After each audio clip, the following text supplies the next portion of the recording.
Sir, shall we start, sir? Sir. Good morning, participants. Welcome, fifth session. So the resource persons were Professor E. Anil Kumar, sir, Department of Mechanical, IIT Tirupati, and the title was Hydrogen for Future Energy Conversion and Storage Application. Now my colleague will give the brief introduction about the resource person. Over to Pawan. Thank you, Ramesh Reddy, sir. So it's my privilege to introduce today's eminent personality, Professor E. Anil Kumar, sir. Is currently working as a professor in the Department of Mechanical Engineering and Dean Sponsored Research and Consultancy at IIT Tirupati. Sir has received his PhD degree from IIT Madras. Later, sir worked as a assistant professor and associate professor at IIT Indore. And also, sir has published more than 100 peer-reviewed international journals. And also, sir, currently he is handling 6 sponsored research projects worth of rupees 4 crores. Sir is a editorial board member of Valley Journal Energy Storage. He is a member of Project Review Committee for TMD DST in India. Sir has received reviewed more than 200 journal articles for eminent journals from elsewhere, Springer, Valley, Taylor and Francis, and so on. Sir also presently serving as a member of Board of Studies and Board of Research for many autonomous engineering institutions. Sir, a warm welcome to you, sir, for this wonderful session. Thank you. Thank you for a nice introduction. Let me to share my screen. So shall I share as a window or entire screen? Entire screen. Okay, fine.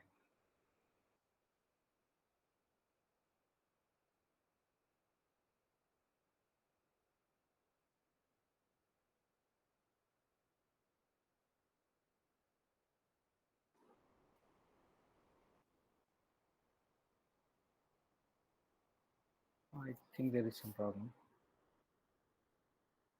Sir, it is visible, sir. But for me, it is not visible. Oh, okay. Okay, let me just try it. Ignore it. Yeah. This. So what can you see now?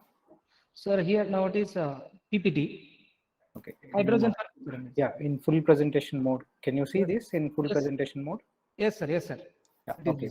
Yeah. Okay. Thank you. Thank you very much for inviting me to give a lecture in this Atal FDP program. First of all, I would like to congratulate and appreciate the organizers for conducting such a program and calling me. I would like to thank for calling me for giving a lecture on hydrogen for future energy conversion and storage applications. Okay. So before starting the talk, I would like to briefly introduce about our institute. IIT Tirupati started its journey in the year 2015. It is in a small campus, near Tirupati. It is on Tirupati Renugunta Road. Okay. Initially, it was mentored by IIT Madras, so we got support from IIT Madras faculty for initial 1 or 2 years for teaching and all. The regular faculty recruitment started in 2017, and since last 4 years, we have recruited more than 100 faculty. So this is a good rate of faculty recruitment in any new IIT. And the academic program started in 2015 in BTech, in computer science, electrical, mechanical, and civil, with 30 intake. And 2017 December onwards, we have started the MS by research and PhD programs. We have started MTech programs from 2018 in mechanical, computer science, and electrical. Of course, in mechanical, we started with a specialization of design and manufacturing. Later, the MTech programs are extended to other branches in civil engineering. Then in 2019, we started a new branch, chemical engineering. Then we expanded some seats in mechanical, civil, and computer science. We have got a land of 550 acres, which is a very scenic beauty land on the footstep of one of the hills. So we are building the campus there. Actually, the initial structures were built way back in 2017 itself. So from 18 onwards, our students started staying there. The hostels are there. We have also established some research laboratories and UG and PG teaching laboratories at the permanent campus, which is about 25 kilometers. It is on the way to Venkatagiri. Okay, it is nearby a place called Erpedu. And then currently the construction is going on. The first phase is we are constructing for 1,200 students, 120 faculty, and approximately 150 staff, permanent staff members. And the second phase is planned for another 1,200. Okay, so total, by 2024 will become a 2,500 students campus with almost 250 faculty. With respect to research aspects, the faculty are very active in doing research at IIT Tirupati. The average time being less than 2 years here. We have a total sponsored projects of around 82 with funding of 35 crores. And we have a consultancy projects of the equal number with a total amounting around 10 crores. And recently we got a project on precision positioning systems from Department of Science and Technology, which is about a 100 crore project. So we are going to call again, we are going to fund projects from this funding. So we'll be acting as an arm to the ministry, and there will be call for proposals on areas related to precision positioning like GIS, mapping, and like agricultural or military applications. This is a brief summary of the academic and research activities happening at IIT Tirupati. As a faculty from mechanical engineering, we have faculty right now in mechanical engineering department in all branches, thermal, mechanical, and design. I basically belong to thermal engineering. I work on this hydrogen storage and sorption-based heating and cooling systems, then CO2 sequestration, thermal energy storage. These are some of the areas I do work. So today's topic is why hydrogen and how hydrogen can act as a working fluid for energy conversion or energy storage applications. So there is a lot of buzz again around hydrogen in recent days. Even in Independence Day address, Honorable Prime Minister Shri Narendra Modi ji announced that the national mission of hydrogen energy, on hydrogen energy. And in one of the recent interviews, Shri Mukesh Ambani ji, the CEO of Reliance Group, has announced that India will sell green hydrogen at a rate of $1 per kg within the next decade. Okay, so that is the announcement he has made. So it is going to have a prominent role in integrating the renewables, okay, and converting the fossil fuel based economy towards renewable energy based economy by reducing the CO2 emissions, thereby reducing the global warming. So let me to start with a brief introduction. Sorry. So we need energy, and we use energy for different applications. So most of this energy we get from the primary energy fossil fuels at present. Okay, so about more than 85% of the energy we get from the fossil fuels, whether it be electricity, what we are generating mostly from the coal-based power plants or gas-based power plants. Then the transportation requirements like petrol, diesel, and natural gas. Okay. Or even cooking requirement, mostly we are using the LPG. So all these are all fossil fuels. We are taking these fossil fuels, digging it from under the earth, we are burning them and releasing carbon dioxide, carbon monoxide, and other pollutants into the environment. Okay. So this one way is causing the global warming. Okay, so it's a threat to the land, which is only 1/3 of the land. 1/3 we have the land as land on the earth. Okay. The other way is it is reducing the air quality, at least especially in densely populated cities. Okay, so there are many concerns of using the fossil fuels, but we need to move towards the renewable energy sources like solar or wind. So these are all means inexhaustible and they're extensive. Okay, so because of that, the only problem in using solar energy or wind energy is their highly intermittent nature. Okay, so whether you want to use solar or wind and integrate with the grid, because of the intermittent nature, one of the major challenges large scale energy storage, be it be electrical energy or thermal energy. So we need to develop technologies for storing them at a larger scale. Okay. So there are many energy storage technologies. For example, we can use pumped hydro. Okay, we have a suitable location where when we have the excess energy, we can use it for pumping the water from a lower elevation to the higher elevation. Okay, and we can use back that water from the higher elevation by running through a turbine to generate the power when the available energy is less. Okay. Similarly, we can also use the compressed air. There are many other techniques. So the majorly for storing direct electrical energy, we are looking for the batteries. For storing the thermal energy, we have different techniques like sensible heat storage, latent heat storage, and thermochemical energy storage. Of course, hydrogen is going to also going to play an important role here for large scale energy storage. Whenever you have the excess energy, or if the energy harvesting is away from the utilization plant. For example, if you take seashore windmills, okay, that is far away from the where we use the energy. So at those places, we can generate the hydrogen using the electrical by splitting the water. That hydrogen can be used again back to produce the power with a fuel cell. Okay, so these are the models which are considered and studied for storing the energy at a higher level, means for grid application, especially grid kind of application where we need to store few megawatts of energy. The second aspect is transportation, especially with respect to the Indian context. If you see, we import a lot of petroleum. Okay, so our foreign exchange, one of the major bill of foreign exchange is coming from the petroleum products. Okay, so that also makes us to depend on other countries for getting our the fuel requirements, our energy requirements, especially for the transportation. Okay, so we need to look alternatives for the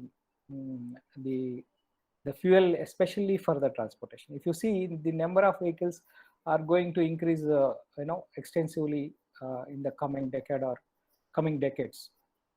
Okay. So one way is we need to reduce our dependency on the petroleum-based fuels. The second thing is we require more and more energy for with respect to the transportation sector. So then we need to see the different options which are available to meet this situation. Okay, so we need to reduce the utilization of the conventional petroleum-based fuels for transportation. At the same time, we should be able to supply more amount of energy by some other means to meet the demand of the increase in number of the vehicles, especially in India. So one way, these are some of the alternative ways how we can work to increase to reduce the utilization of the petroleum fuels and reduce our dependency on importing of these fuels. Okay. So one way is increasing the efficiency of the conventional fuel systems.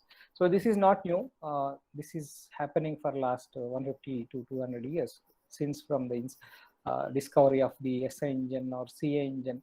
A lot of improvements has happened with respect to the engine design, or studying the combustion, improving the combustion, increasing the efficiency of the engine, reducing the exhaust gases.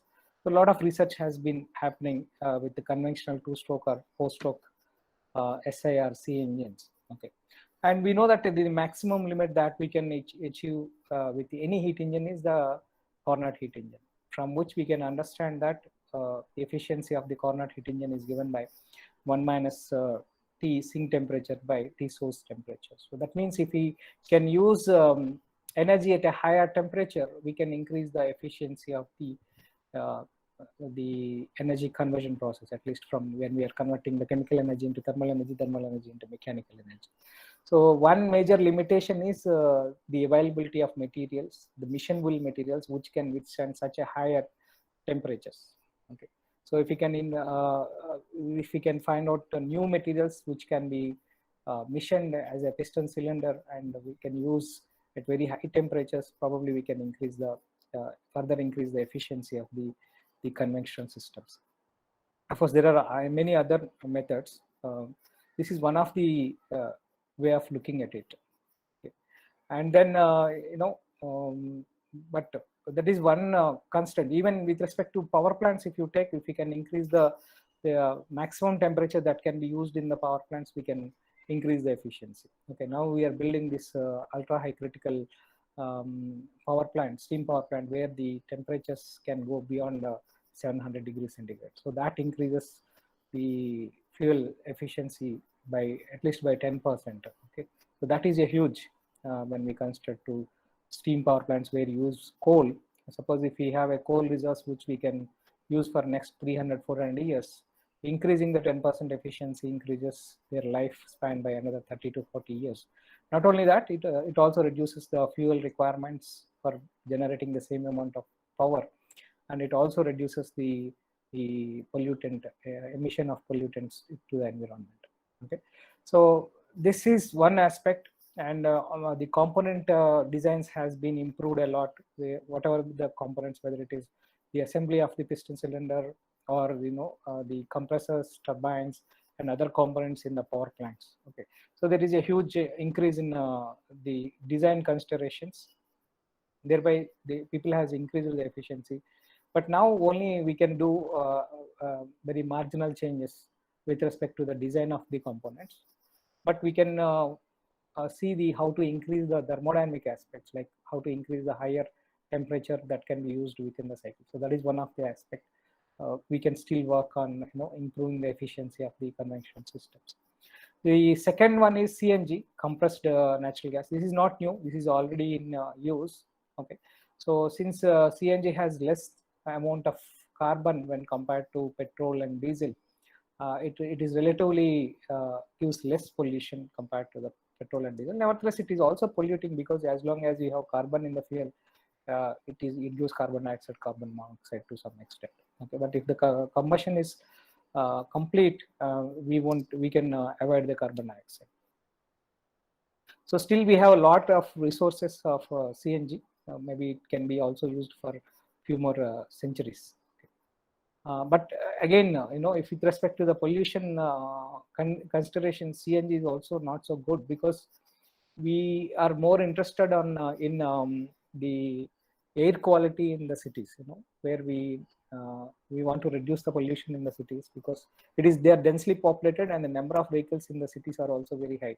Okay, so if you can even reduce that CO2 emissions also, that will be better for the air quality in the cities. The third option is to reduce the the rate of fossil fuel consumption is using biofuels. Of course, many studies are there on biofuels, on first generation, second generation, and third generation biofuels. The major challenge with biofuels is sorry, their viscosity, high viscosity. So the high viscosity or gummy like of nature of these biofuels, these are possess some kind of atomization and combustion related problems. Still, people are working to improve their combustion characteristics. Okay, and there is a big push in this direction also. Maybe we are also trying to increase our blending of the biodiesel to up to 20%, especially using the second generation biofuels. We are also developing at our institute. One of our faculty, Dr. Sunil, also developed a second generation biofuel, where we collaborated with one of the startup company called ASN Fuels, which is funded by IOCL. Okay, so we are generating the biofuel from rice husk. Okay. So second generation biofuel means we are not using the directly usable food products like sugar or rice, but we'll be using the waste product, okay, bagasse, which is the waste product of the sugar industry, or rice husk, which is the waste product of the rice industry, okay, to generate the biofuels, which can be mixed with the petrol or diesel, and thereby reduce certain % of petrol and diesel utilization. Okay. And there is going to be a disruptive change in transportation, that is through electrical vehicles. Okay. So there is a lot of progress with respect to the batteries, because one of the major challenge with respect to electrical batteries is storing a sufficient electrical charge for getting a particular ride. Once you charge it, you should get minimum ride of, for especially four-wheeler like car, you will see that you will get a ride of at least 400 kilometers before you recharge the battery again. Okay, so you need to store a lot of energy. Okay, so there generally the cells are, so many cells are packed into a single pack. There are many challenges here. Still, we need to Indianize these technologies. So one is the mechanical packing of the batteries. Okay, when you are moving, the packing is intact, and the second is thermal management of the batteries. So when you are using so many batteries and as a single in a lesser volume, then the amount of heat generated will be huge. To keep the temperatures within the safer limits, you need to adopt good thermal heat transfer technologies. Okay, so the heat produced need to be effectively withdrawn so that temperatures are within the safer limits. Okay, so apart from that, usual the chemical aspects of the batteries are very, very important. Okay, one is the number of cycles it can be charged and discharged. This is very, very important. The second aspect is the amount of charge it can carry, its weight, its cost. All these things matters. Of course, there is a lot of tremendous improvement in all these quantities. The amount of the charge can be stored has been dramatically increased in the last decade, especially using lithium-ion batteries. And the number of cycles has been increased from few thousand cycles to tens of thousands of cycles. And the size has been reduced, the cost has been reduced. So all these things are happening, and they're going to be a disruptive change. We are going to see that within our next 10 to 15 years, we'll be moving completely away from the petroleum-based vehicles to electric-based vehicles. Okay, so why electrical-based vehicles? Why we consider them as more environmental friendly compared to the petroleum-based engines is because here we are going to generate electrical energy by from the renewable energy sources, especially solar. With the Indian context, we have a lot of solar energy, so we can store in the batteries that can be used for even for our transportation. Okay, so then comes the problem with the charging, the rate of charging and rate of discharging with the batteries. Especially if we take rate of charging, there are now, even though the fast charging has been developed, again, fast charging means you are pumping a lot of energy in a less amount of time into the batteries. So that is also requires the thermal management of the batteries. So when you are charging at a higher rate, there is a chance that they get heated up very fast. Okay, and there is a kind of slow charging. In case of fast charging, it is already coming to few minutes. Up to 1 hour, we can recharge your vehicle completely. Okay, but if you see the cost wise, the battery cost is going to be large, and the life of the batteries is also still a concern. Even though the recharging cycles has been increased to tens of thousands of cycles, still the battery life is also a concern. Okay, so now the new model that is popping up is you won't buy the battery, you will buy only your electrical car, but you will have contract with one of the battery suppliers. Like we have a contract with the IOCL or HPCL for getting our LPG cylinders. You will be having a contract with one of the battery supplier. Okay, so the battery is owned by them, that company. Only you will pay for the charge that you are going to use. Of course, when you are moving on a highway and your charge is getting down, then you have to find out the company, which is like we find a HPCL or IOCL petrol bunk on our highway. You have to identify the location of the battery where you can swap your battery. They will remove the battery and just put the battery. So it takes about 10 to 15 minutes just to swap your batteries, even less time if you automatize it.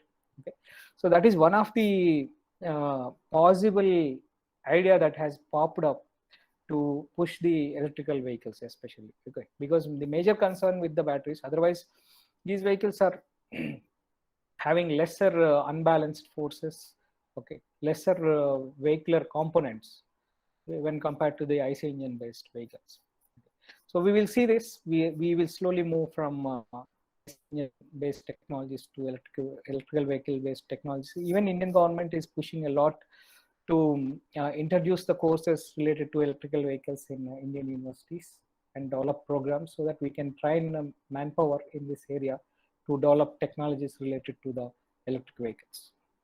And the last one, which is the interest of today's talk, is hydrogen as a energy carrier for transportation. And we also nowadays are hearing and seeing about the fuel cell cars, the cars which operate on fuel cells. So their hydrogen is the fuel sorry, for the fuel cell. Okay, so the hydrogen is stored and carried just like a tank, petrol tank or diesel tank, which is used to fuel the fuel cell. So the fuel cell directly generates the electrical energy, which can be used to drive the vehicle. So the major, so there is always, they are going in parallel. Of course, electrical vehicles are a bit ahead of the fuel cell vehicles. The advantage of with the fuel cell vehicles is once you have a good hydrogen storage technology, then the fuel cell vehicles gives you a larger range, and you need not worry about the life of the batteries, since you are worrying about the life of battery. Once the fuel cell you have taken, you may run it for a few decades, like we use a petrol engine or a diesel engine. Okay, and yeah, so there may be a chance we will see both the hybrid vehicles where we use the electrical energy means battery as well as fuel cell and hydrogen system together to run the vehicle. So that is the concept of the hybrid vehicle, where generally the battery get charged up when you are producing the energy from the fuel cell using the hydrogen as a fuel. And once the hydrogen gets exhausted, then you can run your vehicle till you get next hydrogen station using the batteries. Okay, so why hydrogen? Why hydrogen? We are looking at hydrogen as a kind of a alternative energy vector. Of course, it is not a source of energy, because it is not like any primary source of energy, coal or petroleum. It is not the primary source of energy, because as such it is not available as an element in the nature. Okay, of course, petrol, diesel also you have to refine the petroleum.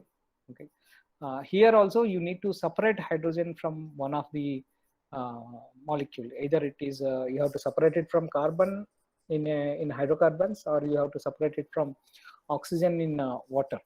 Okay, so why we are considering hydrogen is, at least at the end usage point, hydrogen is a cleaner fuel.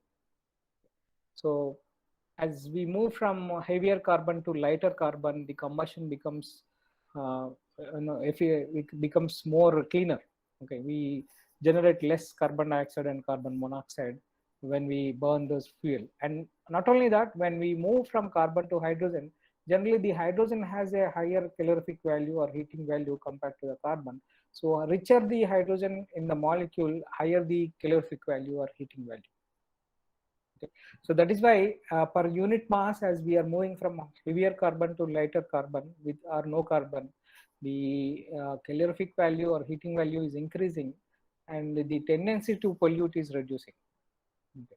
So it has higher energy per unit mass, and of course hydrogen as a combined molecule, it is abundant, because we have 3/4 water on the earth, and we have everywhere it is carbon plus hydrogen. Any hydrocarbon is a carbon plus hydrogen. And see, once you have cleaner hydrogen, okay, then it is eco-friendly. Okay, So why, how to generate the cleaner hydrogen? That is the question mark. How to get it at a mass scale, the cleaner hydrogen. So that is the concern, and that is the point where people are working more, to generate a green hydrogen, the hydrogen which is generated without polluting, without producing any carbon-based products. And if you compare this as a fuel with other fuels like methane or gasoline, so methane is nothing but your natural gas, gasoline is your petrol. So it has almost thrice the energy content of the petrol per unit mass. Okay. The second aspect is it has a longer ignition ratio. You know what is stoichiometric ratio? It has a longer range of air fuel ratio for the combustion to happen.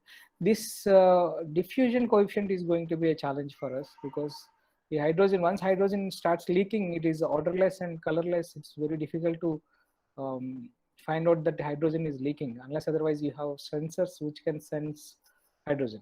Or even if we want to add a color reagent which will so that you can see the color and identify that the hydrogen is leaking, but we don't have such a reagent which can diffuse at the same rate as the hydrogen, because hydrogen has a very high diffusion rate. Okay. And even minute leaks, the hydrogen comes out. So this is one major challenge when we are using hydrogen as the fuel. But overall, if you want to consider hydrogen, whether it is for energy storage, you have, when you have the excess electrical energy, you generate the hydrogen, and when you want the availability of the either wind or solar energy is less, then you have to generate electricity back from the hydrogen, whether for that purpose or use hydrogen as a fuel for transportation. For all these purposes, we have to look at different challenges at different intervals. The one is hydrogen production. So as I was telling in the earlier slide, that we should produce hydrogen eco-friendly in a sustainable manner, and the cost of the hydrogen is also very, very important. At present, the hydrogen generally produced from hydrocarbons. Okay, that we will see in the next slide, which is about $5 to $6 per kg. Okay. And as we told, the challenge is to bring down to $1 per kg. So that is the major challenge, and we should produce it. We should concentrate on production of green hydrogen without any pollutants again releasing while producing the hydrogen. Okay. Then hydrogen storage is a challenge, either for stationary storage or even for transportation applications. It is going to be a big challenge, because even though it has higher gravimetric energy density, its volumetric energy density is very less, because hydrogen being the lightest gas, it has a density of 0.0189 kg per meter cube, which is about 18 grams you can store in 1 meter cube volume at normal pressure and temperature, atmospheric pressure and temperature. Okay. So we need to increase the volumetric density of the container where we place the hydrogen, so that we can increase the volumetric energy density of the storage tank, that is hydrogen. Okay.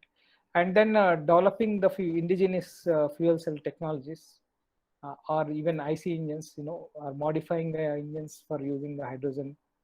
And of course, considering hydrogen, especially for electric generation and integration with the grids. These are the major challenges that we are going to face in the next couple of decades, to see hydrogen as a intermediate energy carrier for different applications. So broadly elaborating about the hydrogen production technologies, we can produce hydrogen. 50% of the hydrogen produced at present is from steam reforming. So since this is the cheapest, but again it produces carbon dioxide, okay, and carbon monoxide during the process. And the other methods generally we use are partial oxidation of heavy hydrocarbons, oxidation of coal. These are the methods we used. Of course, coal gasification is one of the very, very interesting research topic with respect to the Indian context, because many times our power plants itself, we are not able to use the locally available coal because of the high carbon, sulfur and phosphorus content. But if we can gasify the coal at the site and we can use it as a fuel, then the combustion becomes more and more cleaner. Okay.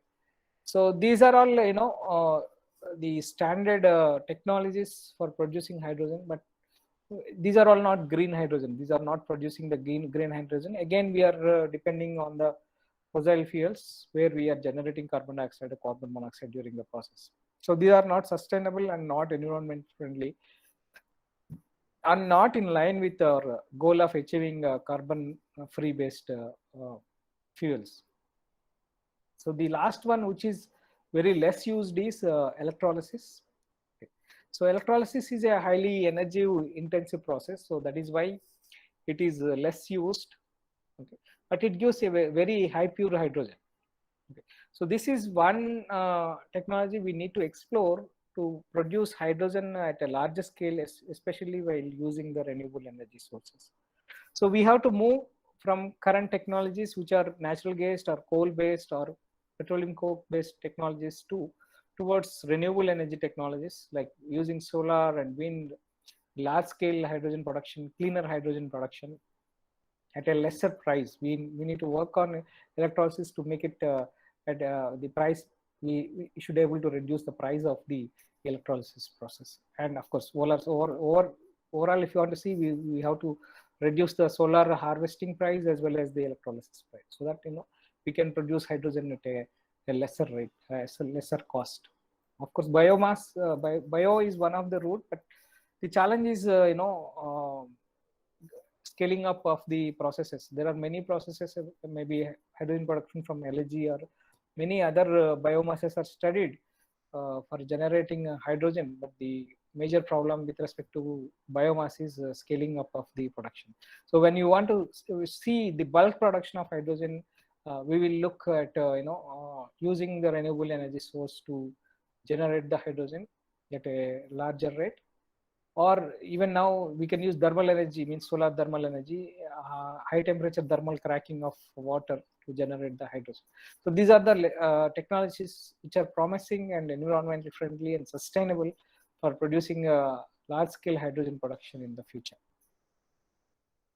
Then when it comes to hydrogen storage, especially with respect to the transportation applications, we need to increase the volumetric energy density of the hydrogen, right? Then how to increase the volumetric energy density of the hydrogen? One way is compressing it. If we compress up to 700, 800 bar, then you can store more amount of hydrogen in the same volume.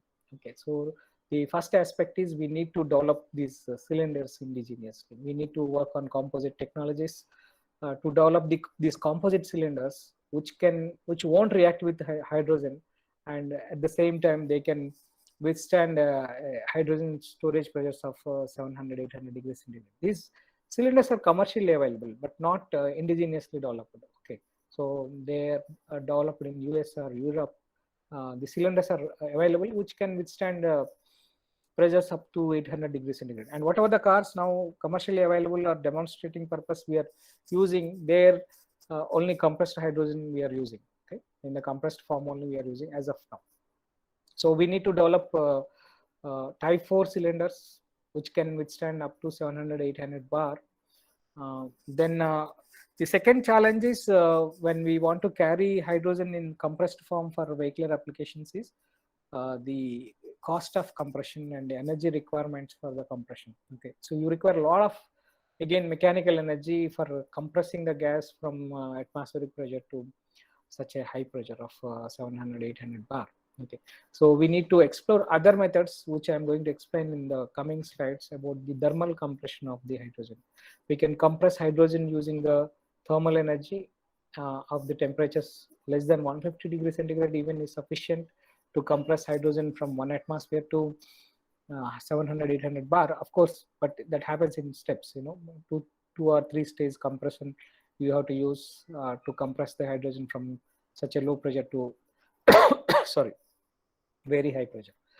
And we need to address the safety hazards, but once you are carrying hydrogen at such a higher pressure cylinders, they should be properly mechanically bonded with the vehicle. Okay, so that it should not possess any major fatal or danger when some accident happens.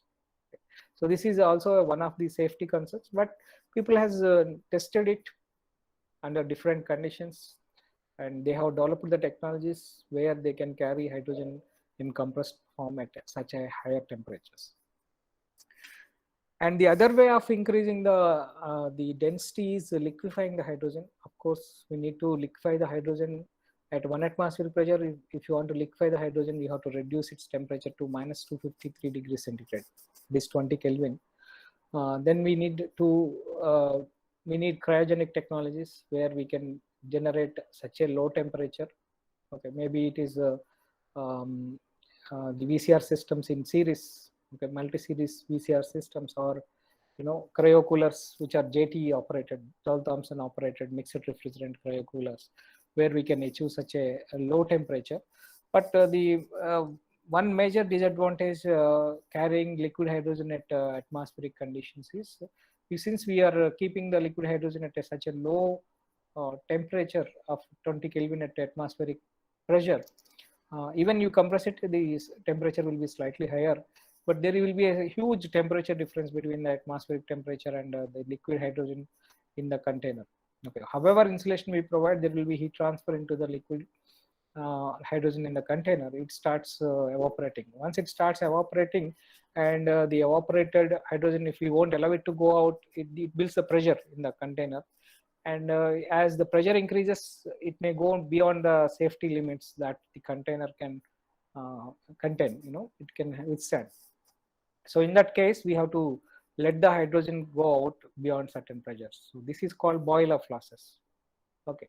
So even you open a liquid nitrogen tank, it starts boiling off. The nitrogen starts coming out of the container. So these are all called boil-off losses. But nevertheless, liquid hydrogen has its own applications, especially space applications. They use liquid hydrogen as the fuel for rockets, and not only that, for running electronic equipment, they use small hydrogen plus fuel cell, which can run for years for sending the data to the Earth from the satellites. Running the electronic equipment required for the power generation required for running the electronic equipment. Okay.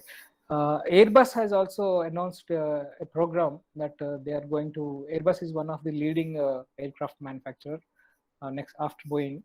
Then they have announced that they are going to use liquid hydrogen by 2035 for fueling their aircrafts. So liquefying hydrogen is one of the important technological developments required, for different applications, not only as a fuel, for even other application, medical or other cryogenic applications. Then the third way of increasing the energy density is solidifying the hydrogen. Hydrogen can be solidified by absorbing it on the solids, or by absorbing it into the solids. Okay, so adsorption is a physisorption phenomena where the gas molecule sticks over the surface of the material. So here you should have material with higher surface area and porosity. Okay. So there are many materials studied, like activated carbons, carbon nanotubes, single wall and multi-wall carbon nanotubes, graphite, graphene. So like this, so many carbon-based materials with the different structures are studied are explored for storing hydrogen, but they are found to be good at again at 77 Kelvin.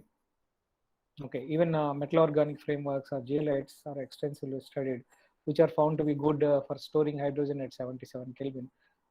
So there are still limitations that we can achieve at room temperature and pressure.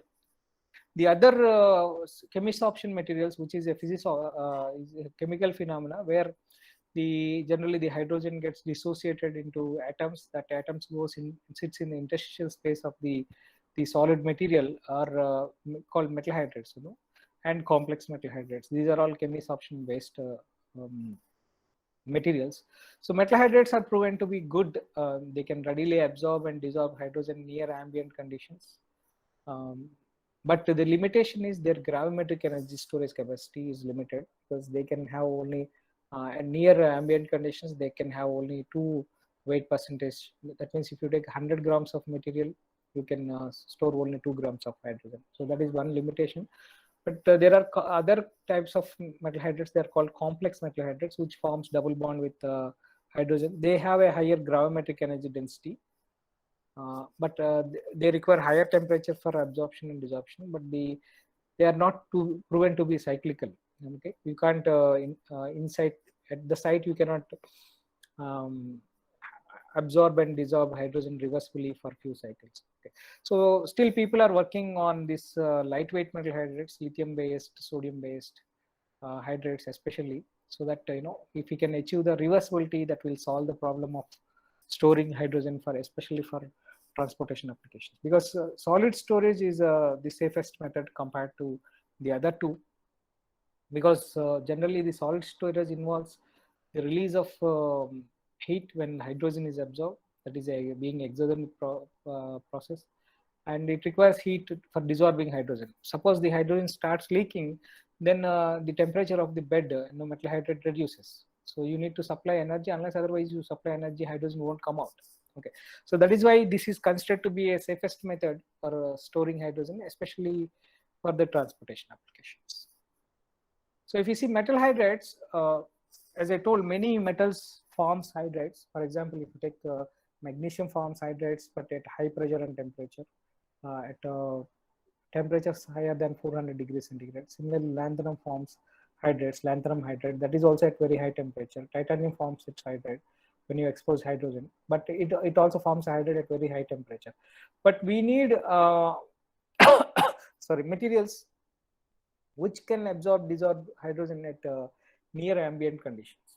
Okay, so for that many alloys or intermetallics are formed by mixing this hydrogen forming metal like magnesium, lanthanum, or mesh metal, or zirconium, titanium. These are all combined with other elements to form certain alloys and intermetallics, so that so thereby you can change the lattice structure, and thereby you can create more active sites in the lattice for hydrogen absorption and desorption, so that you can vary its thermodynamic properties. Okay, so this slide shows we have a plenty of material which can absorb hydrogen or dissolve hydrogen at ambient atmospheric pressure. So depending upon the temperature required for absorbing and dissolving hydrogen at ambient pressure, these are all classified as low temperature metal hydrates, medium temperature, and high temperature metal hydrates. Okay, so they have generally, when you look for hydrogen storage for transportation applications, you want which can store near ambient conditions, or which can release hydrogen near ambient conditions, and at a pressures, less pressures. You don't want to operate these materials at very high pressures.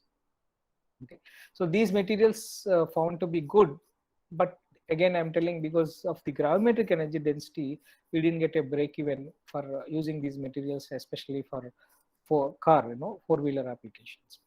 So if you compare different storage methods for transportation, okay, so this is how it looks like.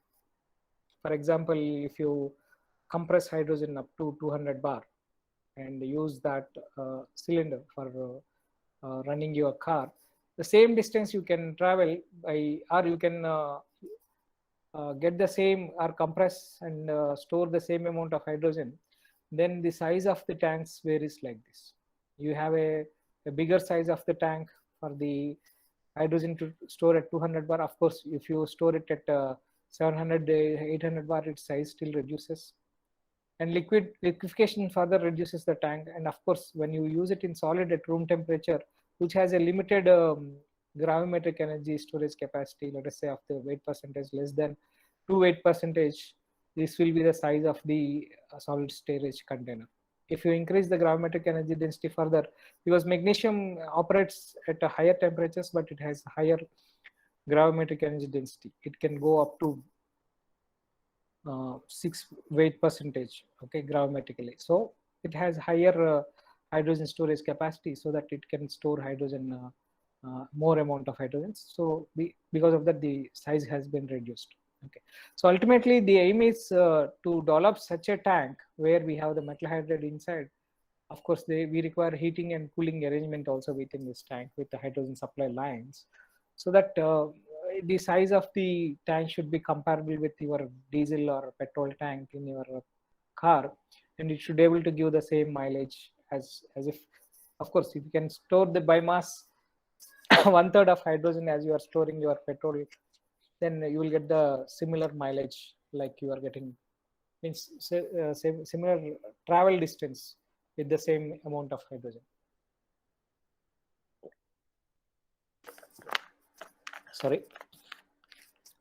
So though metal hydrides are not found to be suitable for transportation applications, especially because of the low gravimetric energy density, but there are very good applications for metal hydrides where hydrogen can be used as working fluid, okay, for developing especially hydrogen compressor or hydrogen based heating and cooling systems or hydrogen based thermal energy storage. So to understand these operation of these systems, energy conversion or storage systems, we need to study a little bit of thermodynamics of hydrogen absorption and desorption. So if you see how the hydrogen absorption and desorption takes place, you are taking this metal container. So let us say this is a metal container and you are supplying hydrogen over to the surface of the metal container. So when the hydrogen starts sticking over the metal container, okay, the pressure starts building on the surface. So whenever there is a sufficient pressure reached, then the molecules are energized enough to break down into atoms at the surface. Then the hydrogen atoms goes and sticks in the interstitial space, okay, because these are all solid molecules. Alloys or intermetallics have a definite crystal structure, lattice structure like BCC structure or HCC structure, where atoms are arranged in a particular fashion, okay, and there is gap between these atoms within the lattice. So the hydrogen goes and enters into this lattice space, okay, so at a particular pressure corresponding to each temperature. So when this hydrogen is going into the lattice, that means it is forming the hydride. Earlier it is only metallic alloy or intermetallic substance. So whenever the hydrogen is breaking down into atoms and it is going into the interstitial space, it is forming the metal hydride. Okay. So once all these lattice spaces are filled with hydrogen, then the hydrogen starts accumulating over the surface. So this formation is a exothermic reaction. Initially we have only metal M, and when hydrogen reacts with it, it releases the heat and forms the metal hydride. Since this being an exothermic reaction, the heat released is nothing but the difference between the formation enthalpy of this metal hydride and the reactant formation enthalpies, hydrogen as well as the sorry, metal. Then the dissociation is an endothermic reaction. Okay, so this metal hydride absorption desorption occurs for a few thousands of cycles. People have tested up to 20,000-30,000 cycles. The material seems to be stable even at after so many cycles. Okay, so they have a longer life with hydrogen absorption and desorption. So each cycle you have one absorption, heat absorption, and one heat release. Okay, so two heat transfer processes in different both the directions you have. So you can develop the energy conversion and storage this using these heat interactions. That's how we can develop a hydrogen compressor or a thermally operated hydrogen compressor or a sorption based cooling and heating systems or thermochemical energy storage using this method.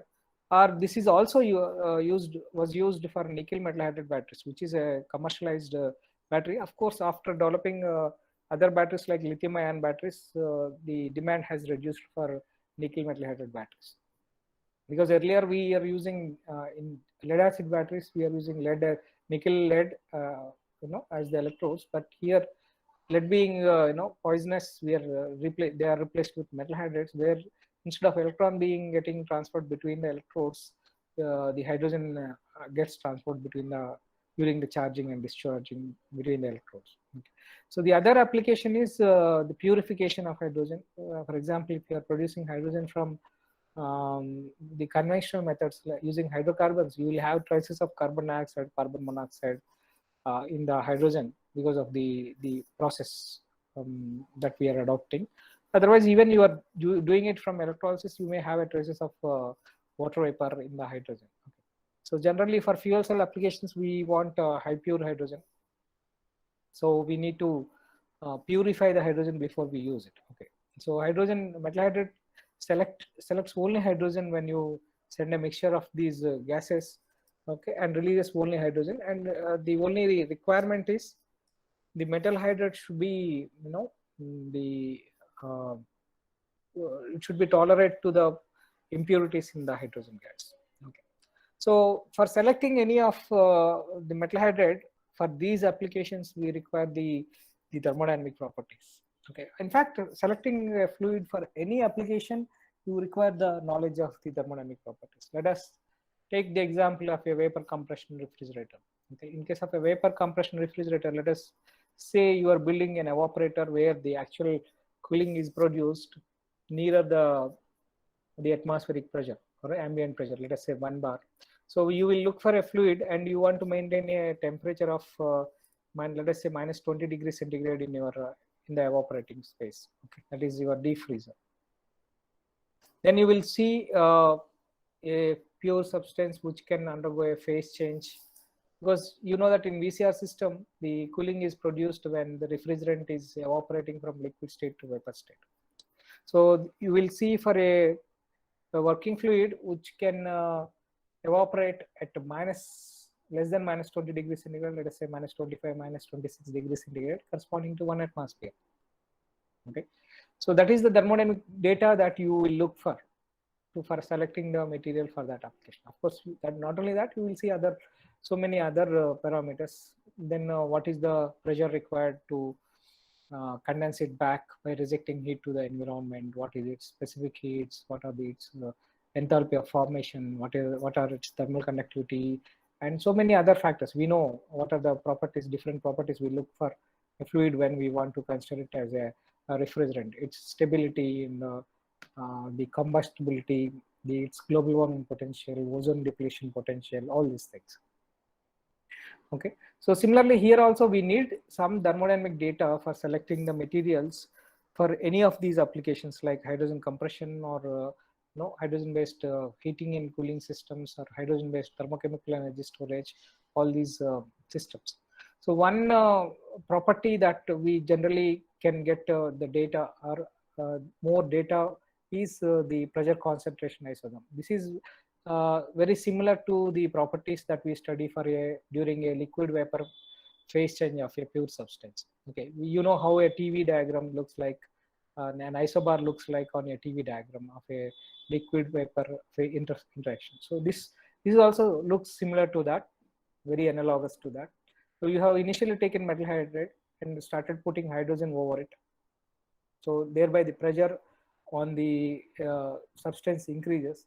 So whenever a threshold pressure is reached, then the metal hydride formation takes place. That means the hydrogen molecule gets dissociated into atoms. That atom goes and sits in the interstitial space of the molecule. Okay. So during this phase, the transformation of the material from pure metal to metal hydride is happening. And during this phase, generally the pressure remains constant because all the hydrogen that you are adding over to it is going into the interstitial space. Okay. So once all the interstitial space gets filled, again the pressure starts building over it, forming a solid solution over the surface of the material. So this is an isotherm. We are keeping the temperature constant throughout this supply of hydrogen over to the metal hydride. Okay. So if you vary the temperature, the pressure at which the hydride formation also increases, and the phase where the metal hydride and hydrogen exist in equilibrium decrease, they keep on reducing. The explanations are somewhat similar to the liquid vapor interface explanations, why the phase equilibria keeps on reducing towards the critical phase. Okay, so that means this line represents where it is completely metal, and this line represents it is completely metal hydride. In between it is transferring from metal to metal hydride.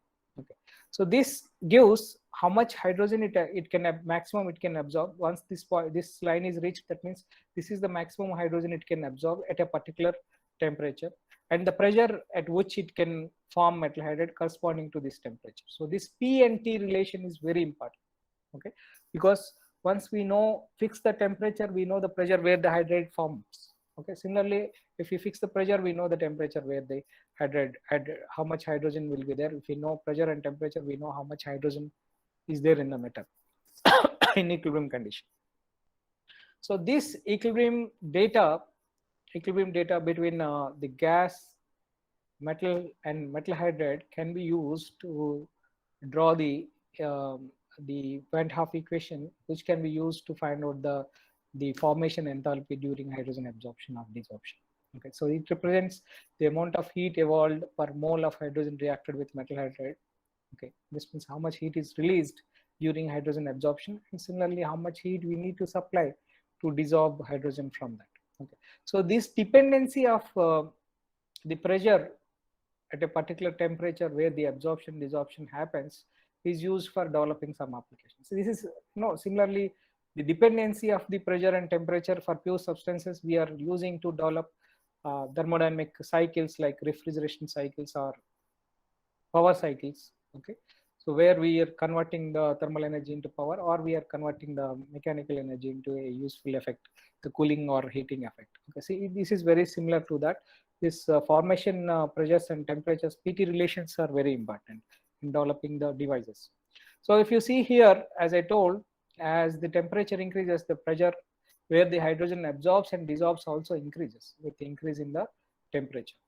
Okay, so at a particular if you take this, if you take the material in a particular reactor, okay, and let us say I am using a low pressure cylinder, means generally electrolysis produces hydrogen at a low pressure. General electrolysis produces less than 5 bar. You have a compressed electrolysis process, pressurized electrolysis process, you may get up to 30-40 bar. Okay. So, but we need to compress it to very high pressures to store the hydrogen or refuel the hydrogen tank whenever you're traveling over the highway. So there also we need high pressure hydrogen stations where we can refuel the tank up to 700 bar. Okay, so for that we need to compress the hydrogen. As I told, compression of hydrogen using mechanical compressors consumes a lot of mechanical energy, which is again we are deriving from the electrical energy. The second aspect is since it has a lot of moving parts, the mechanical compressors, whether you take the reciprocating compressor or axial flow compressor or centrifugal compressor, you have a lot of moving parts. So you want you will use some lubricating oil. So here hydrogen being the lightest gas, having greater permeability, it can mix with the lubricating oil. It will possess some problems. Since here, if you consider a metal hydride reactor, it has compressor, it has only one reactor, bigger reactor, where you are taking the metal hydride within a container through which the coolant and hot fluid can be circulated. Okay, so the principle is simple. I absorb the low pressure hydrogen, which is coming as the output from the electrolysis process by maintaining the metal hydride bed at a lower temperature. I absorb the hydrogen at a low pressure. Once I absorb the hydrogen at low pressure, now I stop the since hydrogen absorption is over, I circulate hot fluid through this bed. That means I am heating the bed. So when I am heating the bed, the temperature of the bed increases. So when I dissolve the hydrogen starts coming out at a very high pressure. So that high pressure hydrogen, I can store it in a high pressure storage tank. Okay. So this is how I can use thermal energy for compressing from a low pressure to a very high pressure. Of course, these are all vibration free and noise free. We require low grade thermal energy as the input. There is no leakage or no lubricating mixing problems. Okay, so here it also acts as a purifier. Since the hydrogen selects only hydrogen, even some impurities are there, hydrogen gets flushed out. We will get only high pure hydrogen, so the purification is also possible. So we can study the PT relation of various metal hydrides. Okay, so we can compress hydrogen even up to 700 bar using low temperatures, low thermal energy at temperatures of the order of less than 200 degrees centigrade. You can see this is the degree centigrade it is given on the top. Okay. So this is one of the important applications of metal hydrides, where you can compress the hydrogen Even for liquefying the hydrogen, we require the compressed hydrogen, because you use a JT cooler, you expand a high pressure hydrogen through a Joule-Thomson expander, so that you will get a you can liquefy the hydrogen by taking it into a two-phase region in this dome, liquid vapor dome. Okay. So the other application of the hydrogen is it can be used along with the metal hydride beds for producing the cooling effect using the thermal energy. Okay. So here requirement is we require two metal hydrides with different P and T relations. Okay. So P and T relations means at a given temperature, one has a higher pressure, plateau pressure. So this is called plateau, where the formation of the metal hydride happens. The other one should have a lower plateau pressure. So if you see these two lines, this is being 1 by T. Sorry. So can you see it again? Can you see the screen? Yes, yes, sir. Yeah. So this is 1 by T shows that, this is the temperature is lower towards the right. So this gives the pressure, this, if you take this material, it has a very high pressure corresponding to this temperature, whereas this material has a low pressure. Okay. So this is the PT relation, similar to, your PT line of your any pure substance. So this is, I have two materials here. One is the mesh metal based material, which is generally used here for producing the cooling, and lanthanum based material I am using so that I can bring back the hydrogen back to this reactor. So how the cooling is produced is, it is desorbing at 0 degrees centigrade. Okay. So corresponding to 0 degrees centigrade, the desorption is happening. So that means it can collect heat up to 0 degrees centigrade from the surroundings. That means it is producing cooling by collecting heat up to 0 degrees centigrade. Okay. So this is the cooling process. During the cooling process, the metal hydride is getting transformed from B to A. So this is PT of relation of the B, this is PT relation of the A. So the hydrogen is getting transformed from reactor B to reactor A. Okay. So producing the refrigeration effect. Now the reactor A is absorbing hydrogen at a low pressure compared to the reactor B, which is desorbing like this, and the reactor A is absorbing at a low pressure corresponding to a temperature of 40 degrees centigrade. So absorption releases heat. Okay, it generates heat, so which is rejected into the environment from this reactor. Now the cooling process is over. Okay, during this hydrogen transfer. Now I have to bring back hydrogen to this bed so that it can again dissolve hydrogen at 0 degrees centigrade and produce the cooling effect again. To do that, we need to drive back hydrogen from this bed to this bed. So I am heating both the beds. This bed is heated to, the bed A is heated to 180 degrees centigrade. That is the source temperature I have. Whereas bed B is heated to 40 degrees centigrade. So now there is an ample pressure difference between these two beds. So if I open a wall here, the hydrogen gets transformed from bed A to bed B. So from here to this is desorbing, whereas this bed is absorbing. Okay. So I have transferred back hydrogen from, this is the process thermodynamically. I have transferred back the hydrogen from bed A to bed B. So now both the beds need to be cooled to the initial state so that they can execute the cycle again. Okay. So here what I'm doing, I'm constructing a thermodynamic cycle where we have two hydrogen transfer processes. This is one hydrogen transfer and this is the second hydrogen transfer process. We have two sensible heating and two sensible cooling processes. Using that, I can produce cooling effect in each cycle using the thermal energy at a higher temperature. Okay. So this is very similar to your liquid absorption systems. You might have studied about liquid absorption systems in your refrigeration and air conditioning course. So we have lithium bromide water system and ammonia water system, where water acts as a refrigerant in case of the lithium bromide water system, or ammonia acts as the refrigerant in case of the ammonia water system. Okay, so there we use heat energy to drive out the refrigerant from the absorbed solution in a generator. Of course, that undergoes condensation, then evaporation, and gets absorbed by the absorber in the absorption solution in the absorber. So this is we are replacing all those things, evaporator, generator, and condenser. Using the two metal hydride beds, we are able to construct this cycle for producing the cooling effect. Or the same can also be used for developing the heating effect.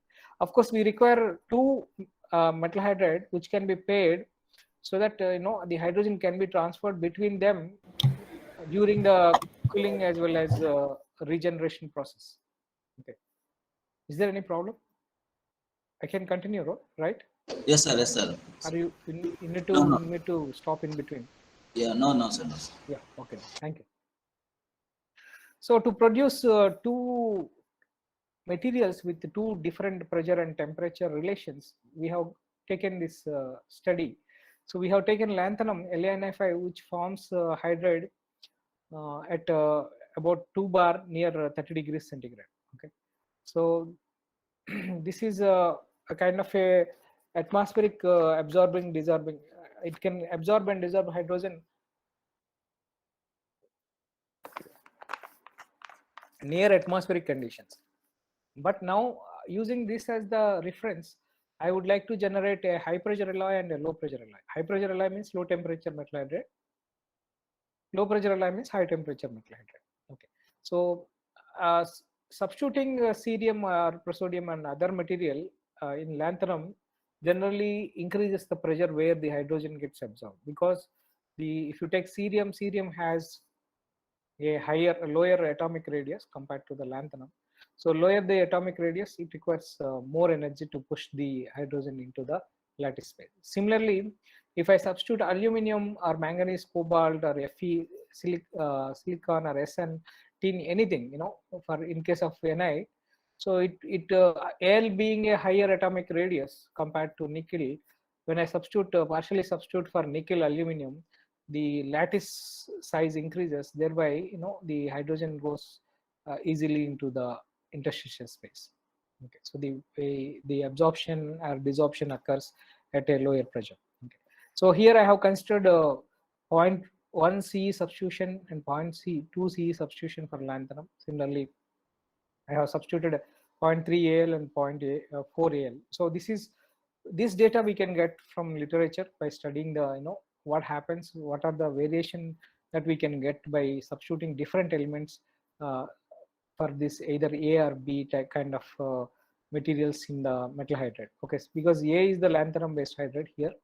This is called generally AB5 type of alloys, and B is the nickel. Here lanthanum is the base material which is responsible for hydride formation. This acts as a catalyst, or it facilitates the hydrogen absorption or desorption. So once, of course, making of this alloys is a very complicated process, because if you take lanthanum, nickel, and alloy, has three different melting points.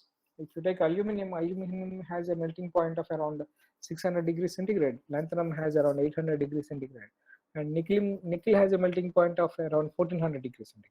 Suppose you mix these in stoichiometric proportions and you heat it up to 1400 degrees centigrade. Of course, all the three are in liquid state at that time. Then you keep diffusing them, and once you are solidifying them, what happens is first nickel gets solidified first, because it has a higher melting point. Then lanthanum and aluminum remains in liquid state. Okay, so such kind of cooling we may not get the stoichiometric alloy.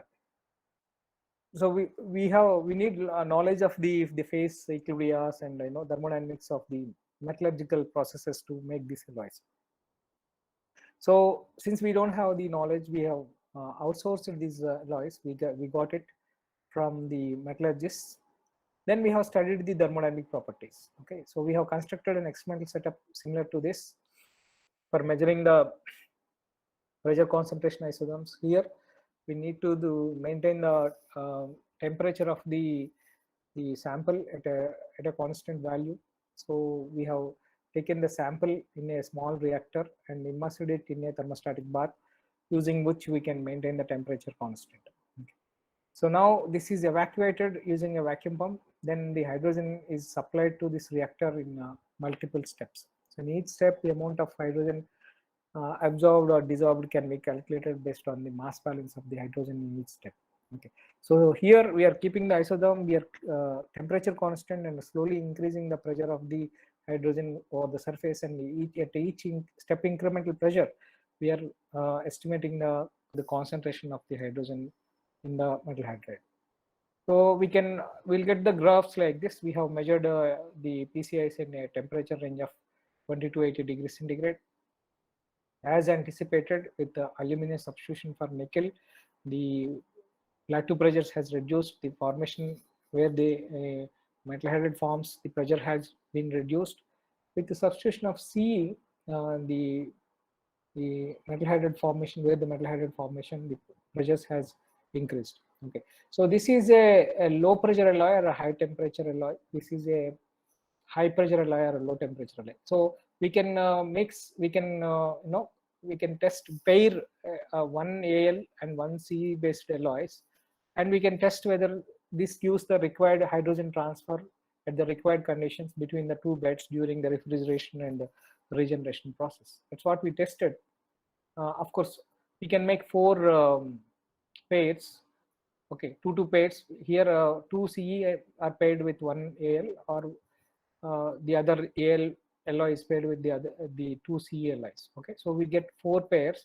So all the 4 pairs are working to construct a closed loop thermodynamic cycle where we can use the heat energy here 140 degrees centigrade to produce the coal at 10 degrees centigrade. Of course, the cooling produced at 10 degrees centigrade can be used for air conditioning applications.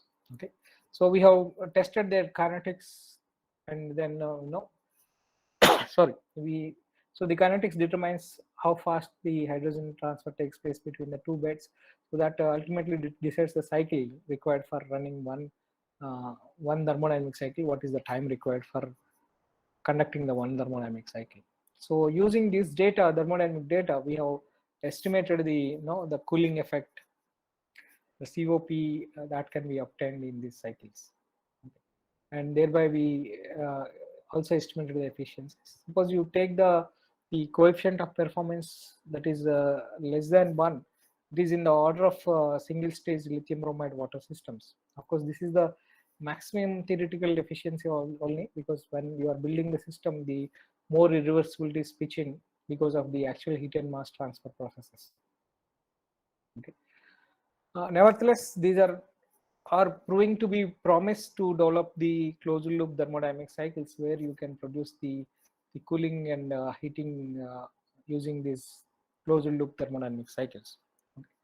So one of the major parameters which determines the performance is the heat and mass transfer within the metal hydride bed. So the other application is the thermal energy storage. As I told in the introduction, the thermal energy can be stored as sensible heat storage, latent heat storage, or thermochemical energy storage. And sensible heat storage is a well-established technique where we insulate a high temperature fluid or a high temperature solid at a very, which is either we transfer heat to the solid, or the fluid itself is used for the storage. For example, if you have steam, the energy can be transferred to a high heat capacity solid and store it for some time, or the steam itself can be stored in a sealed container, okay, insulated container.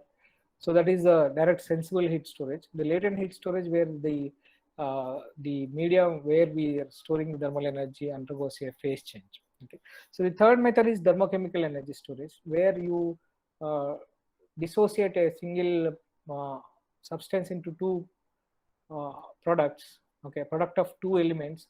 Then when you combine them back, you will get the energy required. So this dissociation is an endothermic reaction, and of course the combination of these two elements is an exothermic reaction. So metal hydrides being the absorption being exothermic and the dissociation being endothermic, it can also be used for developing the thermochemical energy storage system. Okay, so the advantage is it can store more amount of energy in a given volume.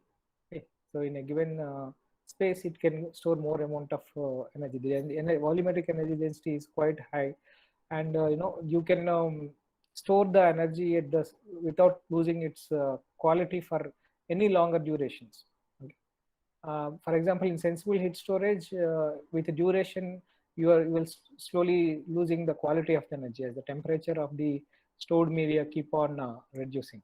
Okay, so this is the simple schematic of the thermochemical energy storage technique using metal hydrides. So whenever you have the excess solar thermal heat, thermal energy that you supply to the reactor, so you heat the reactor so that the hydrogen gets dissolved, that is stored in a storage cylinder. So whenever you want to retrieve that heat, then you supply back this hydrogen. So the material reacts with the hydrogen and it releases the heat of absorption. Okay, so which you can transfer to the fluid, which is used for energy conversion process. Okay, so the advantages is you don't require any insulation. It has very high storage capacity. You can store the energy for longer duration, less maintenance. The one more advantage is if you can compress this hydrogen using a small compressor, then the energy that is retrieved at a very high temperature than where it is stored. Okay, so why metal hydrides?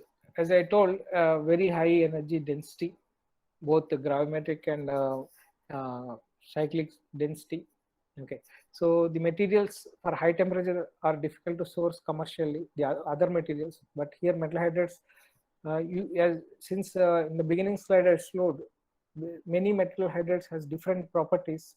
We can categorize them as low temperature, medium temperature, and high temperature metal hydrides. So you can store thermal energy in a large temperature range, right from 50 degrees centigrade to 500 degrees centigrade.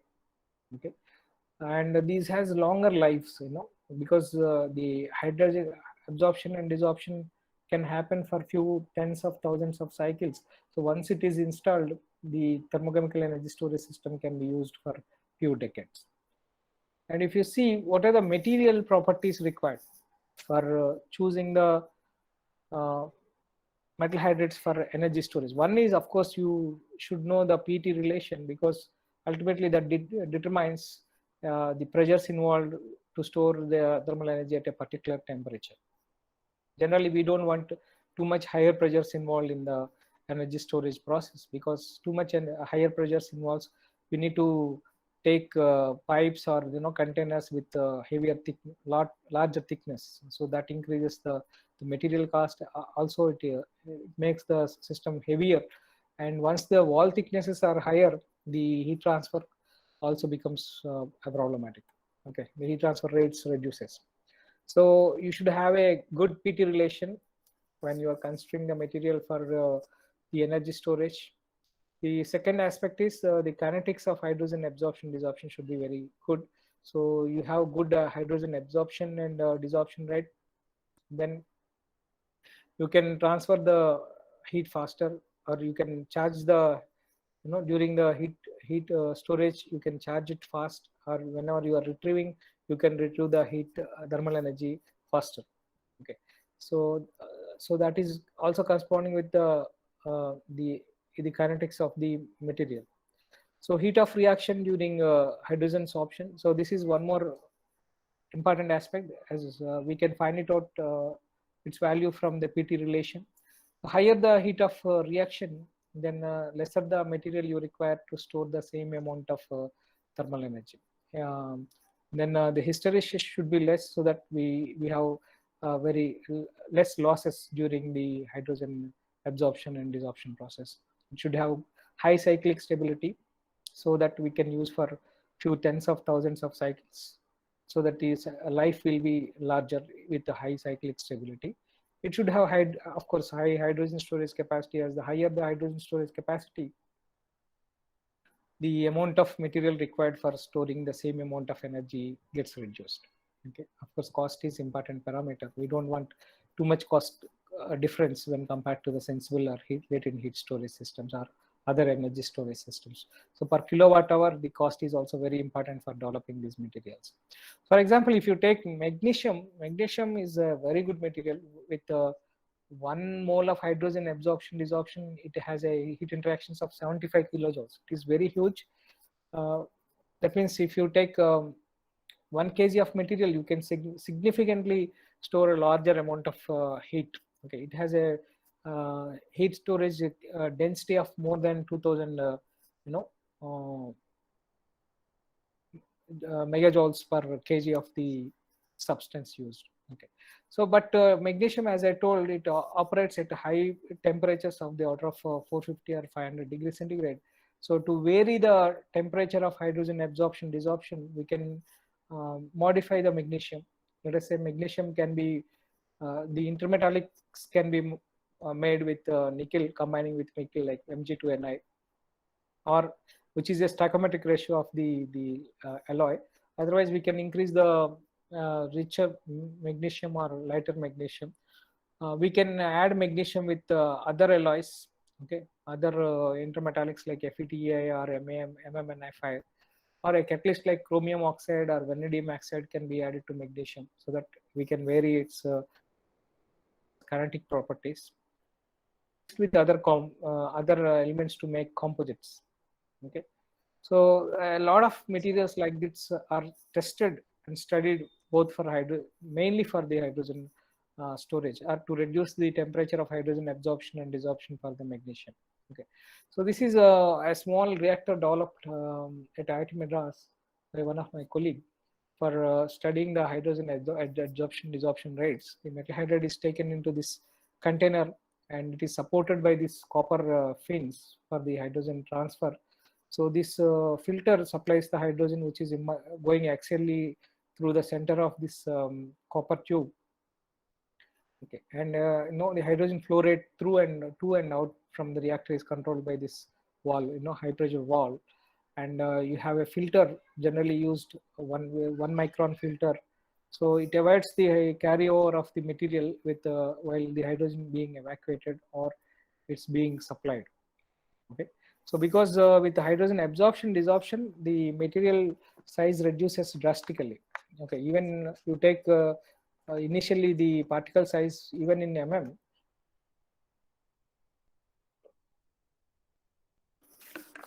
Sorry. With a few cycles of hydrogen absorption and desorption, the particle size reduces to few microns. So if you want to keep a filter here, there is a good chance that while hydrogen being dissolved from the material, the particles can get carried away from the reactor. So to study the kinetics, an experimental setup was developed where a mass flow meter was used to study the hydrogen flow rates, okay, to the metal hydride reactor or from the metal hydride reactor. So the metal hydride reactor is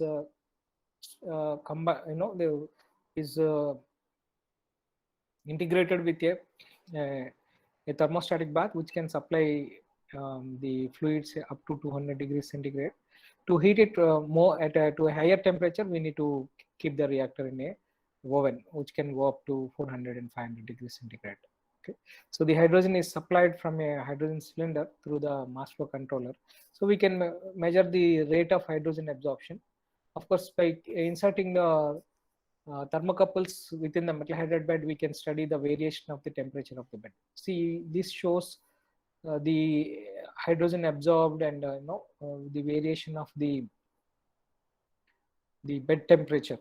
Okay, so initially the hydrogen absorption rates are quite high. So as more amount of hydrogen is absorbed during the initial period of hydrogen absorption, then a lot of energy is released, thermal energy is released. So it is not instantaneously connected to the fluid that is circulated at the outer periphery. Because of that, there is energy storage within the metal hydride bed. Because of that, the temperature of the bed increases, and it starts gradually reducing as the heat transfer becomes more effective with the time. Okay. So it is proven that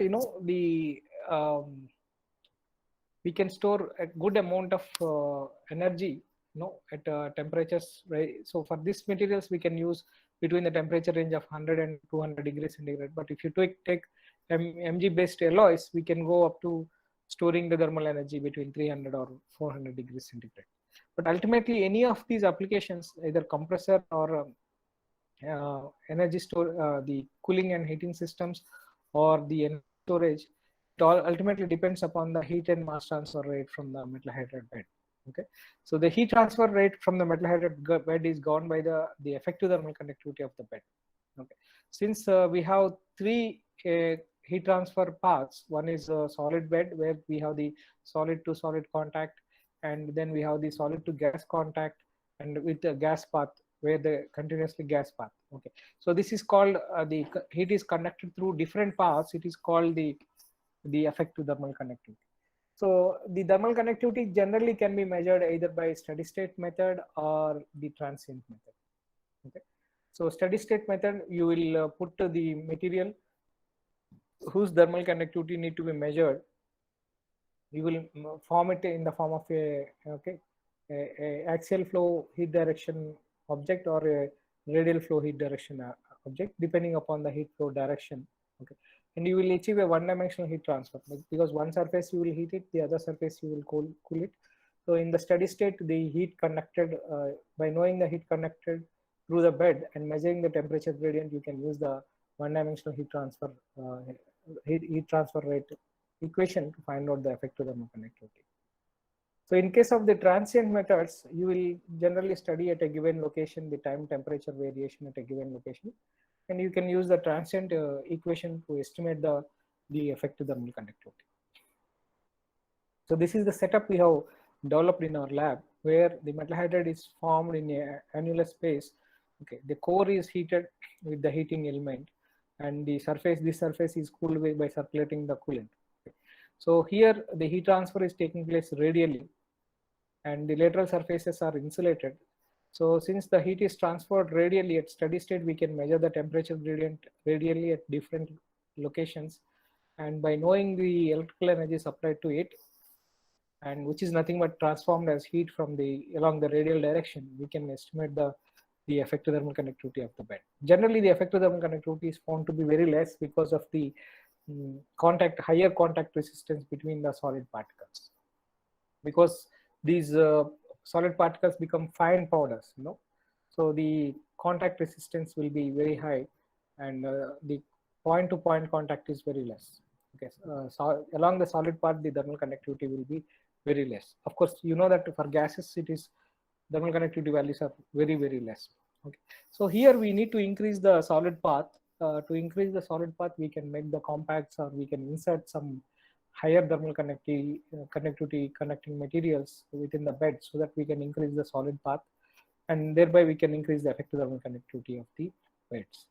So we have made compacts like this. These compacts are made with graphene flakes, mixing graphene flakes with metal hydride and tin as the binding agent. Okay, so the second one, we have also inserted the copper wire mesh pins within the metal hydride bed. The third one is simply we have used the powder bed with the support of this copper wire mesh fins. Okay, so we have measured all these three cases, the effective thermal conductivity, and found that whenever we are compacting and using the copper wire mesh insertions in the metal hydride bed, the thermal conductivity increase is huge. Okay, so which is very much required for increasing the heat transfer rate within the metal hydride bed. Okay. But there is a disadvantage with this, because compacting may reduce the diffusion rate of the hydrogen within the metal hydride beds. So once you have these thermodynamic and thermophysical properties, we need to study the heat and mass transfer characteristics of the bed. Okay, so this is like design of a shell and tube heat exchanger. So generally, the shell side being the metal hydride, and the tubes are used for circulating the coolant or hot fluid through the metal hydride bed. Okay, so we can form this is kind of a heat exchanger where we can use liquid cooled or liquid operated heat exchangers or gas operated heat exchangers. So the main thermal issues regarding with the hydrogen absorption desorption is because these are all rate controlling, because the heat is evolved during the absorption, and heat is need to be supplied. This need to be happened at at a faster rate. So the arrangement of these cooling tubes and the hydrogen supplying lines is very important for better heat and mass transfer. Okay, so this is studied using both liquid cooled and gas cooled arrangements. In case of liquid cooled arrangements, we insert a large number of coolant tubes along with the hydrogen supply lines and the metal hydride. No, metal hydride is in the shell side. The larger circle shows the coolant tubes or hard fluid tubes, and this darker circle is the hydrogen supply lines. Okay. Similarly, we also taken some gas cooled configurations. Okay, and these are represented by using a unit cell and solved by defining the conservative equations. So here we have to solve the hydrogen absorption desorption rates, the rate equations, the kinetic equation, and the energy equation, and the mass balance of the hydrogen simultaneously, so that we get the variation of the temperature within the bed, and we also get the variation of the hydrogen concentration at different locations with respect to the time. Okay, so this was studied using the COMSOL multiphysics, as it has one of the module with porous media heat transfer. So this shows the hydrogenation process. The metal hydride is taken in the container. So this blue color implies only this is material, that is a metallic alloy. So hydrogen is placed, supplied everywhere by these smaller tubes. Okay. So once the hydrogen starts, we can see the process where actually the hydrogen absorption is happening faster. Okay. So if you see the hydrogen absorption getting absorbed, once it is getting converted to red color means the hydrogen, it is getting saturated with hydrogen. The hydrogen absorption is getting finished. So it is happening fast at the surface of the cooling tube because of the higher heat transfer rate, and it is slowly propagating to the inner core. Okay, so we can also see for other configurations. For example, here the metal hydride is taken in this annulus. This is a plate fin. Okay, the hydrogen is supplied from the center. So that is why, because the heat transfer is faster at the surface of the plate fin, so it is getting saturated. The absorption is occurring faster at the fin surface, nearer to the fin surface, and slowly getting propagated into the core. Okay, so this is another configuration. So ultimately, the aim is to minimize these number of tubes or optimize their parameters like length and diameter of the tubes, their arrangements, so that we get we can store more amount of hydrogen in a lesser space with lesser weight, and we get better heat and mass transfer characteristics. Okay. So once the material is available, the major objective of the hydrogen handling problem is designing these kind of devices where we can handle hydrogen, store hydrogen, or we can transport it, or we can use these reactors for these kind of applications, either for hydrogen compression or hydrogen based energy conversion systems like heating and cooling systems, or hydrogen energy storage systems. Then utilizing the in fuel cells. Of course, fuel cells is not a new concept, it's a very old concept, time tested concept. Okay, so where the chemical energy is directly converted into electrical energy. So these are some of the milestones. So way back, the fuel cell engine was demonstrated in 1959 for 5 kilowatt alkaline fuel cell based system, and in 60s it was used for space applications by NASA, and of course Honda has developed the first car released by 2008. So nowadays almost all car companies are manufacturing the fuel cell based vehicles. So this shows the working principle of a proton exchange membrane fuel cell. So as the name indicates, it has 2 electrodes and 1 membrane. So this membrane exchange allows only to proton to pass through this. And hydrogen has only 1 electron and 1 proton. So here this electrode, the catalyst activates the hydrogen so that its proton and electron get separated. Okay. So now it allows only proton to pass through the membrane. So electron has to pass through the external circuit. So we know that electron pass is nothing but the production of the electrical energy. So those two mix at the other electrode and forming the water. So this is the working principle of the proton exchange membrane fuel cell. These can be operated at room temperatures. Okay, so depending upon the electrodes used, the reactions at the electrodes and the membrane used, and the temperature at which they operate, we have so many types of fuel cells, like proton exchange membrane fuel cells and alkaline fuel cells work at near ambient conditions. Alkaline fuel cells, okay, then molten carbide fuel cells are solid oxide fuel cells. These two generally used for power generation because of high temperature of operation. Okay. So if you see the efficiencies, fuel cells has a very good efficiency compared to the other conventional systems, whether IC engines or combined steam gas turbine plants.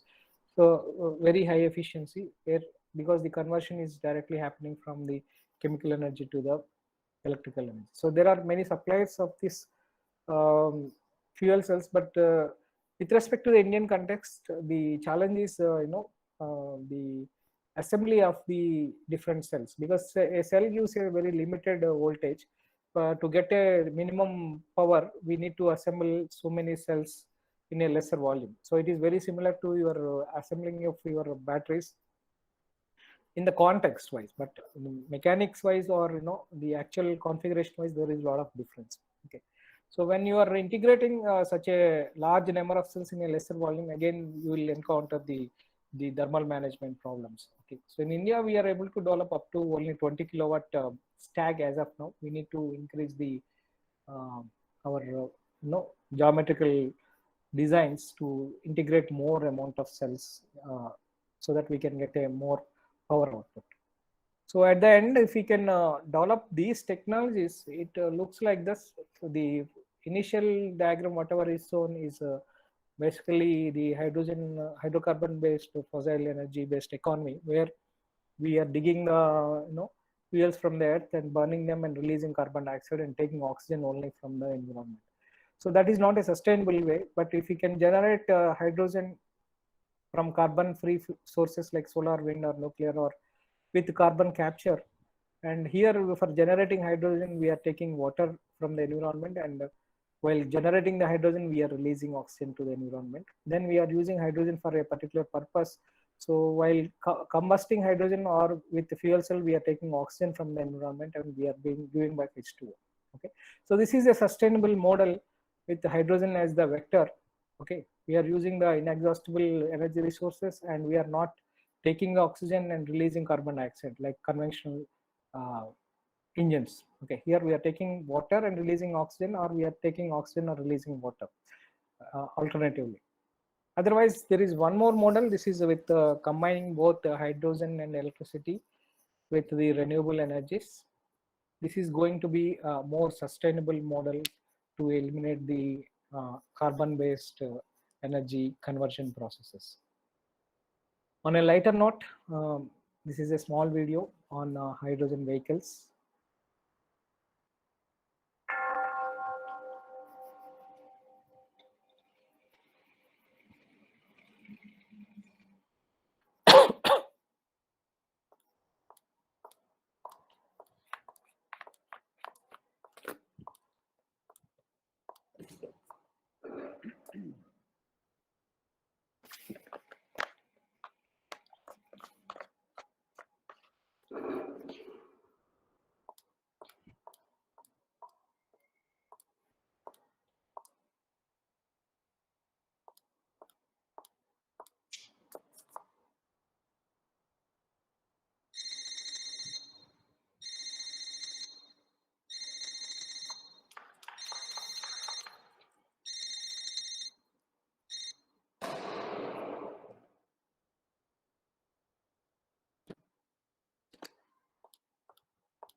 And that's it. Thank you. Another simple 30 minutes is available for any questionnaires and answers. From participants regarding any questions, please, regarding the session. Any clarification you want?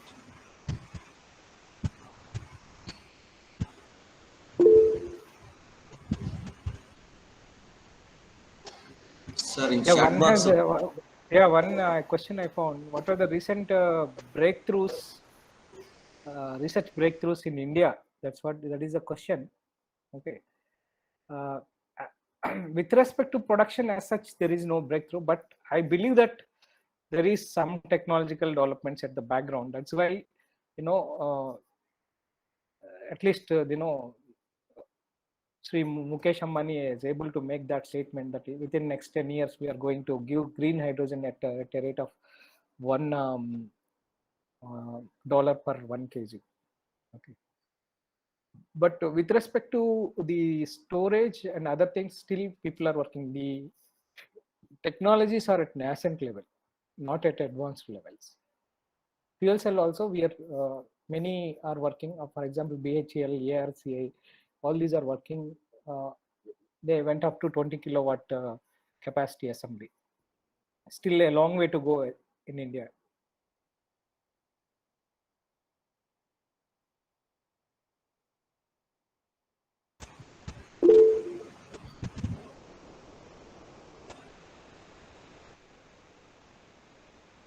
Okay, anybody, please?